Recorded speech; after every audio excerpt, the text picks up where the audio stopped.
ایمان لغت میں تصدیق کرنے یعنی سچا ماننے کو کہتے ہیں۔ ایمان کا دوسرا لغوی معنی ہے امن دینا۔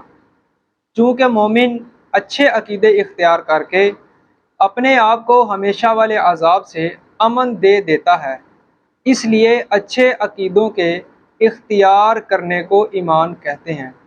اور اصطلاح شرع میں ایمان کے معنی ہے سچے دل سے ان سب باتوں کی تصدیق کرے جو ضروریات دین سے ہیں۔ کفر کا لغوی معنی ہے کسی شے کو چھپانا، اور اصطلاح شرع میں کسی ایک ضرورت دینی کے انکار کو بھی کفر کہتے ہیں، اگرچہ باقی تمام ضروریات دین کی تصدیق کرتا ہو۔ جیسے کوئی شخص اگر تمام ضروریات دین کو تسلیم کرتا ہو مگر نماز کی فرضیت یا ختم نبوت کا منکر ہو، وہ کافر ہے۔ کہ نماز کو فرض ماننا اور سرکار مدینہ صلی اللہ علیہ وآلہ وسلم کو آخری نبی ماننا، دونوں باتیں ضروریات دین میں سے ہیں۔